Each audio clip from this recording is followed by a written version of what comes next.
আচ্ছা, তো আমরা যেটা করব, আমাদের কম্পিউটারে আমরা জাভা প্রোগ্রামিং করার জন্য আমাদের কম্পিউটারের মধ্যে এনভায়রনমেন্ট সেট আপ করবো। হ্যাঁ, সো এনভায়রনমেন্ট সেট আপ করার জন্য সবচেয়ে শুরুতে বা সবার আগে আমাদেরকে জেডিকে ইনস্টল করতে হবে।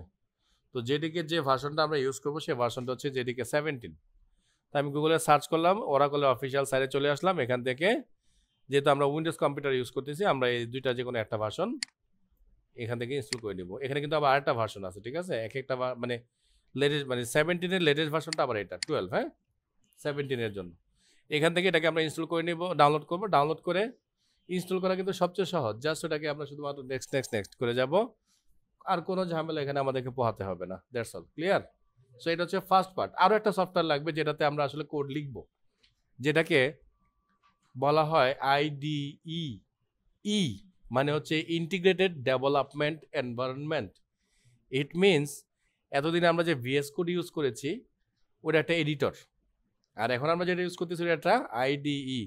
তার মানে ওইটা অ্যাপ যাবার জন্য স্পেশালি ওইটাকে ডিজাইন করা হয়েছে, ঠিক আছে?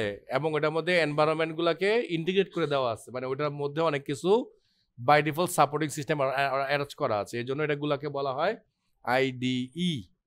ওকে, সো সেটা কি, কোনটা, আমরা এখন সেটাকে ডাউনলোড করব।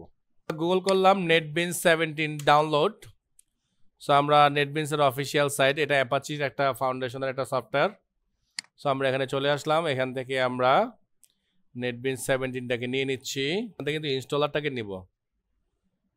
সো দেখি কই কই কই, সেই যে ছোট্ট করে লেখা আছে নেটবিনস 17 বিন উইন্ডোজ 64 EXEটাই আমাদের ডাউনলোড করতে হবে। সো আমরা এটা ক্লিক করে এটাকে ডাউনলোড করে নেব, কোনো সমস্যা নেই, জাস্ট নর্মাল ডাউনলোড হবে, কোনো অ্যাকাউন্ট কিচ্ছু দরকার নেই এটা ডাউনলোড করার জন্য। ওকে, আরও একটা আইডি আছে, যে আইডিটা যদিও পেইড, ইন্টেল যে আইডি বলে এটাকে। তো এইটা আমরা ব্যবহার করব যখন আমরা স্প্রিং করব তখন, হ্যাঁ, তার আগে না। বেসিক গ্রামারটা আমরা করব পুরাটাই নেটবিনস দিয়ে। তারপরে আমরা যখন আবার জেএসএফ বা জেএসপি করব তখন আমরা ইউজ করব হচ্ছে গিয়ে এক্লিপস। ওকে, মানে আমাদের পপুলার যে আইডিগুলো আছে সবগুলো আমরা ব্যবহার করা শিখবো। সো আমি যেটা করব, আমি ইন্টেল যেটাকে ডাউনলোড করে নিতেছি, আমার লাগবে, চাইলে আপনারাও নিতে পারেন, বাট আপনারা নিলে, আচ্ছা আমরা ডাউনলোড করবো এখান থেকে। হ্যাঁ, সো আমি এটাকে ইনস্টল করতেছি, আমাদের ডাউনলোড হয়ে গেল, অনেকক্ষণ সময় লাগলো যদিও। সো রানের অ্যাডমিনিস্ট্রেটর দিয়ে দিলাম, বা নর্মাল রান করলেও সমস্যা হতো না। সরি, আমি তো আরেকবার রান দিচ্ছি, আমি ভুল করে কেটে দিয়েছি। সো ইয়েস করলাম।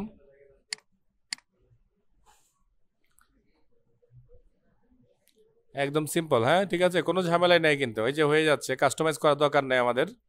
সো নেক্সট অ্যাকসেপ্ট করে দিলাম, আর নেক্সট করে দিলাম। আচ্ছা, খেয়াল করবেন এখানে যে আমাদের যে জেডিকে যে ভার্সনটা, এই ভার্সনটা এখানে কিন্তু দেখাবে। কোনো কারণে যদি এখানে না দেখায় তাহলে এটাকে ইনস্টল করা বন্ধ করে আগে জেডিকে ইনস্টল করতে হবে। আগে কিন্তু এটা ইনস্টল করবেন না কম্পিউটারে, আগে মাস্ট জেডিকে ইনস্টল করতে হবে, তারপর এটা ইনস্টল করবেন অ্যাপাচি। কারণ জেডিকে আগে যদি না করেন তাহলে এখানে পাবে না, না পেলে ওখানে জাভা নিয়ে কাজও করা যাবে না। ওকে, সো নেক্সট করে দিলাম, সব কিছু ঠিক আছে, ইনস্টল, বাস অল্প কিছু সময়ের মধ্যে হয়ে যাবে। এখন দেখেন বলছে install complete successfully, so finish করে দিলাম, ঠিক আছে? সো ইনস্টল হয়েছে কিনা সেটা যদি আমরা দেখতে চাই, আমাদের এখানে এই যেখানে আইকন চলে আসছে, তো আমরা ডাবল ক্লিক করবো, এটাকে অন করার চেষ্টা করবো। কি সুন্দর করে দেখছেন, অন হয়ে গেছে। শুধু যেটা করবেন এখানকার এই মার্কটাকে আনমার্ক করে দিয়ে দেন এটাকে এখান থেকে কেটে দেবেন। That's all. এই হচ্ছে আমাদের নেটবিনস, অ্যাপাচি নেটবিনস। ওকে।